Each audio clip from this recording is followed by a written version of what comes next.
Morning everyone. आज हम लोग सॉल्यूशन चैप्टर के बारे में पढ़ेंगे। सॉल्यूशन ये चैप्टर बेसिकली इंटर क्लास के लिए बहुत इंपॉर्टेंट है। इसमें से बोर्ड एग्जाम में ज़रूर से 1 से 2 क्वेश्चंस न्यूमेरिकल ज़रूर से आते हैं। इसमें पहला कि अगर मोल फ्रैक्शन का क्वेश्चन ज़रूर से एग्जाम में आ जाता है। मोल फ्रैक्शन या मोल प्रभाज। मोल प्रभाज, mole fraction, mole of solute upon mole of solute plus mole of solvent। अगर मोल ऑफ solute का निकालना है, mole fraction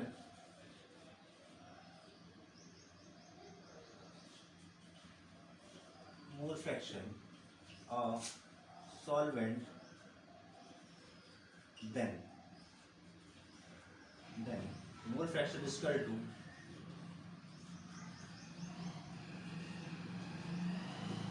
mole of solvent upon mole of solvent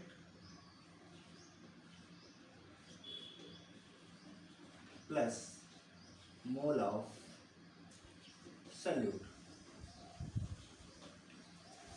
इसमें एक्सरसाइज में पहला क्वेश्चन है,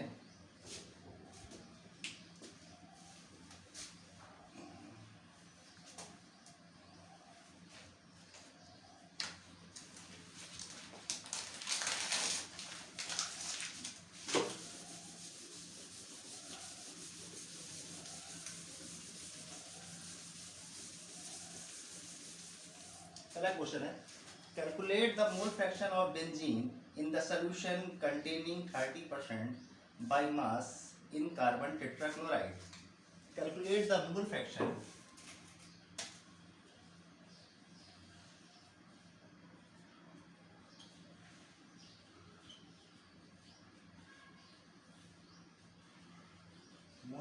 of benzene। Calculate the mole fraction of benzene in the solution containing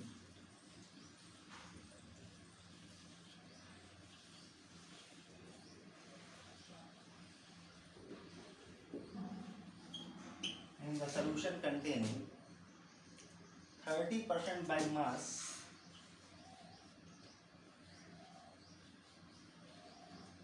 in carbon tetrachloride। तो सबसे पहले हम क्या करेंगे, किसी भी सोल्यूशन में जो सॉल्वेंट है, जो सॉल्यूट है, दोनों का मोल निकाल लेते हैं। तो मोल निकालने के लिए क्या करेंगे कि जो उसका वेट दिया हुआ है और उसका जो मॉलिक्यूलर वेट होगा उसको डिवाइड करने पे उसके मोल आ जाएंगे। That mean N is equal to W upon M। Weight upon molecular wait.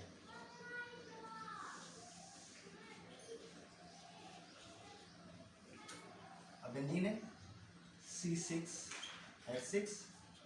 C6H mean 12 into 6 plus 1 into 6।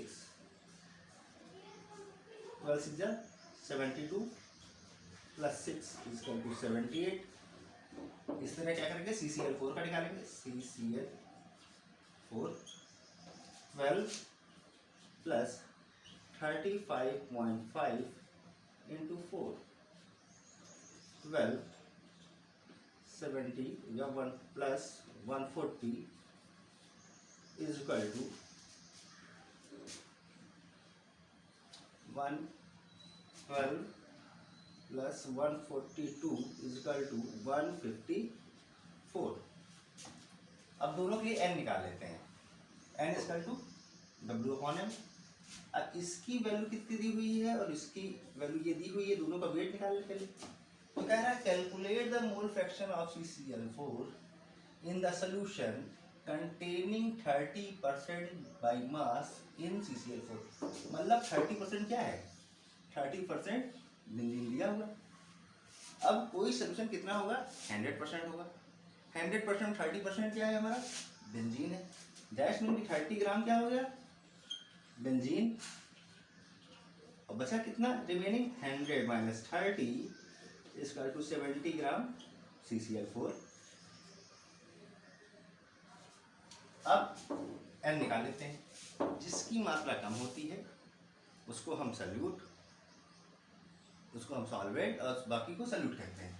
अब मात्रा कम किसकी है, 30 ग्राम की है। तो क्या करेंगे, 30/78 स्मॉल n इक्वल टू और कैपिटल N इक्वल टू क्या निकाल लेंगे, 70/154। दोनों की वैल्यू हम फाइंड कर लेंगे। तो इसकी वैल्यू आ जाएगी 0.3864 और इसकी वैल्यू आ जाएगी 0.4545। अब ये जो वैल्यू हम निकालते हैं इसको हम इस फार्मूले पे जो हमने पहले लिखा था उस पर हम पुट कर देते हैं। तो मोल फ्रैक्शन हमें किसका निकालना है, calculate the mole fraction of benzene. तो mole fraction of benzene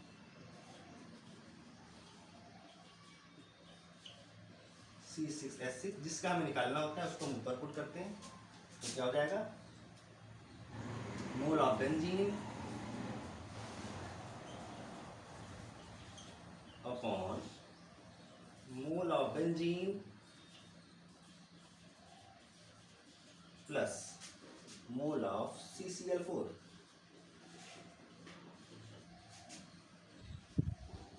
benzene का कितना आ गया हमारा मोल, 3.864,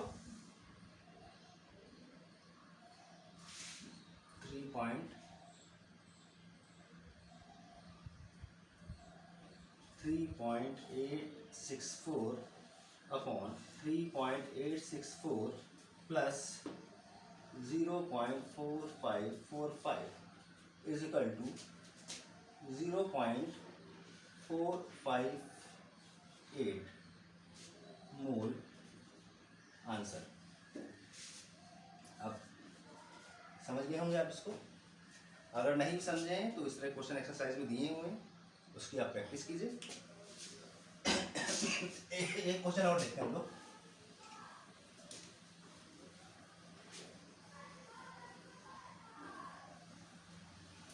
इसी चैप्टर से, calculate the mass percentage of benzene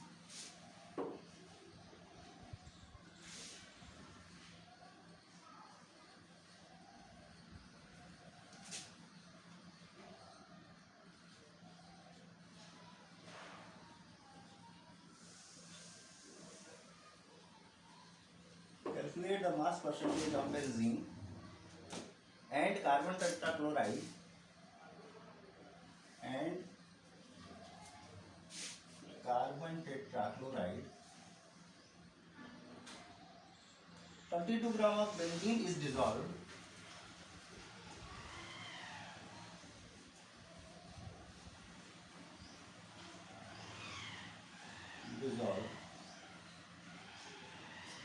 in 122 gram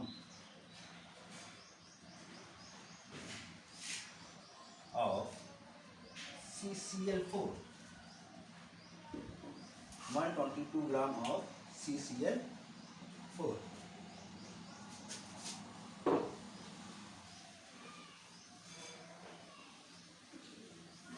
तो इस तरह क्वेश्चन में जब हमें किसी कोई सॉल्यूशन में केवल दोनों का मास परसेंटेज निकालना हो कि उसका मास कितना, उसका मास का परसेंटेज कितना है, तो हम सिंपल फार्मूला लगाते हैं।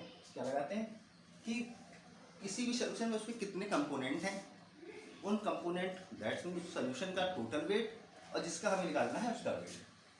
तो हमें किसका निकालना है भाई, एक बार CCl4 का निकालना है, एक बार बेंजीन का निकालना है। तो सॉल्यूशन टोटल कितना हो गया, सॉल्यूशन जब टोटल हुआ तो ये हुआ 22 gram plus 122 gram equal to 144 gram. Solution की कैपेसिटी क्या है, 144 ग्राम। अब हम इसमें परसेंटेज निकाल लेंगे। तो mass percentage of benzene,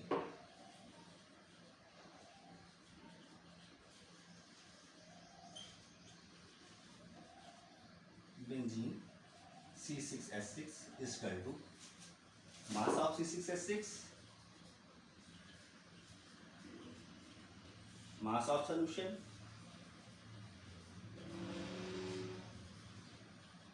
multiplied by 100. कितना है mass of C6H6? तो calculate the percentage of benzene and CCl4.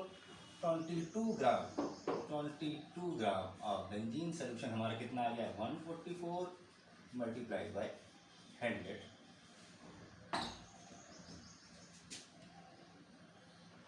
Next इसको आप सॉल्व कर लीजिएगा. मास परसेंटेज ऑफ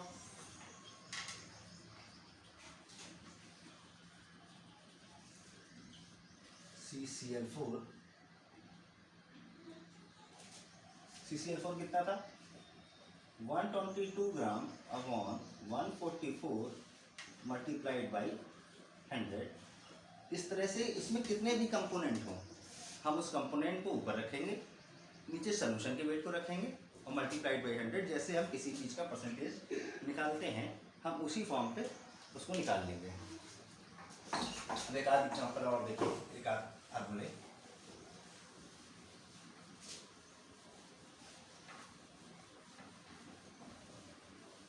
आप इस वीडियो को रोक के इसका नोट्स बना सकते हैं और देख सकते हैं कि इसको कैसे. और कोई प्रॉब्लम तो आप कॉन्टेक्ट भी कर सकते हैं हमसे. नेक्स्ट देखिए,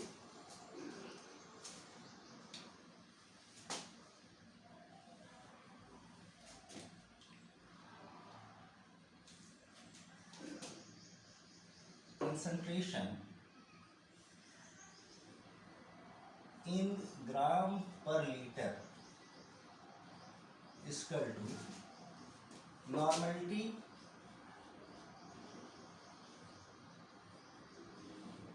into equivalent weight. Normality into equivalent weight, and the question is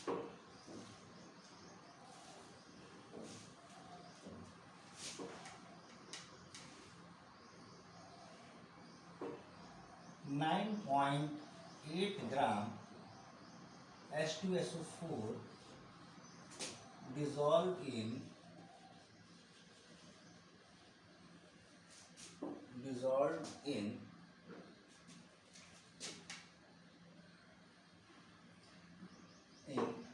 2 liter solution. Find the normality of the solution.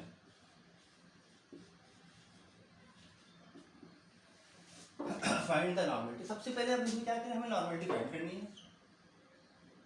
ग्राम कितना दिया हुआ है, हमें क्या चाहिए? ग्राम चाहिए, लीटर चाहिए. नॉर्मलिटी फाइंड करनी है और इक्विवेलेंट वेट चाहिए. तो ग्राम तो हमें पता है कितने ग्राम दिया हुआ है, 9.8 ग्राम दिया. लीटर कितना दिया हुआ है हमें? 2 लीटर भी दिया हुआ है. अब रही बात इक्विवेलेंट वेट की, तो इक्विवेलेंट वेट निकालने के लिए क्या करते हैं? मॉलिक्यूलर वेट अपॉन एसिडिटी और बेसिडिटी. तो equivalent weight is equal to H2SO4. तो H2SO4 में क्या है? H2SO4. 1 into 2 बता चुके हैं पहले. 1 into 2 प्लस सल्फर का 32 प्लस ऑक्सीजन का 16 into 4. 2 plus 32 plus 64 is equal to 98. ये क्या हो गया? इसका मॉलिक्यूलर वेट हो गया. अब हम देखेंगे कि इसमें जो कंपाउंड दिया हुआ है उसकी एसिडिटी या बेसिडिटी कितनी है. अब क्योंकि H2SO4 है तो इसकी बेसिडिटी कितनी है? 2 है. तो हम इसको 2 से डिवाइड कर देंगे तो ये हो गया 49. तो ये इसका क्या हो गया? इक्विवेलेंट वेट हो गया. तो ये इक्विवेलेंट वेट फाइंड करने का ये प्रोसेस है. इसको आप जरूर से ध्यान रखिएगा, ये भी क्वेश्चन एग्जाम में अक्सर आ जाते हैं. तो इक्विवेलेंट वेट हमारा कितना हो गया? 49. तो हम इस क्वेश्चन को आगे सॉल्व करते हैं. तो फार्मूला क्या हमारा हो गया? Concentration in gram per litre. ग्राम कितना दिया हुआ है? 9.8 ग्राम. लीटर दिया है 2. इसका तो नॉर्मलिटी हमें फाइंड करनी है इनटू इक्विवेलेंट वेट हमारा दिया है 49. तो नॉर्मलिटी इज इक्वल टू क्या हो जाएगा? 9.8 अपॉन 49 इंटू 2. पॉइंट हटाएंगे, 0 बढ़ाएंगे पॉइंट हटाए इंटू 10 हो गया ये, तो 98 upon 980 is equal to 1 upon 10 n, ये लिख सकते हैं, या 0 और 0.1 n आंसर। क्लियर हो गया। इस फार्मूले से हम कई क्वेश्चन सॉल्व कर सकते हैं। इसमें हम ग्राम निकाल सकते हैं, कितना लीटर है, कितने ग्राम, कितनी उसकी मात्रा है, कितना लीटर है, उसकी नॉर्मलिटी क्या है, या उसकी कंपाउंड का इक्विवेलेंट वेट क्या है, या मॉलिक्यूलर वेट क्या है, ये भी। अब देखिए इसी फार्मूले में एक और फार्मूला आता है, क्या आता है, concentration in gram per litre is equal to molarity into molecular wait.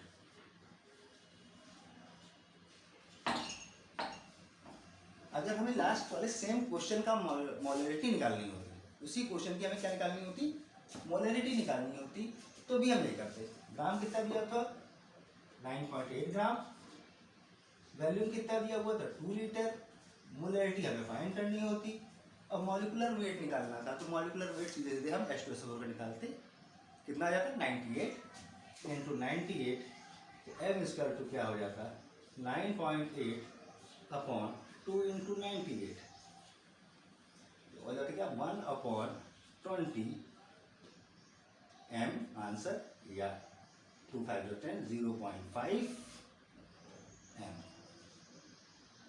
0.05 m answer. अब क्लियर है। इस चैप्टर में कोई भी और अगर डाउट्स होता है, सबसे ज़्यादा इंपॉर्टेंट था मोल फ्रैक्शन वाला क्वेश्चन। मोल फ्रैक्शन से हर साल कई क्वेश्चन आ जाते हैं। एक क्वेश्चन है,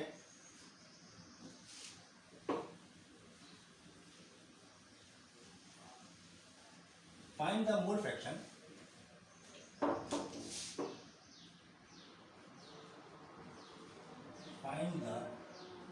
mole fraction of urea and water if 6% by weight, 6% urea dissolved in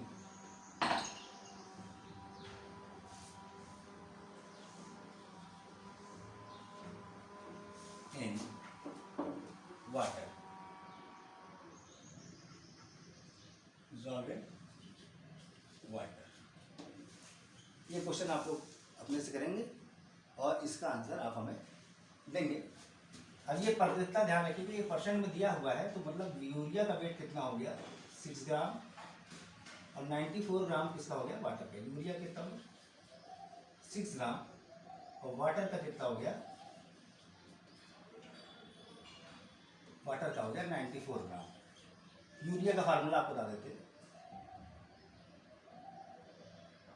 NH2 CO NH2।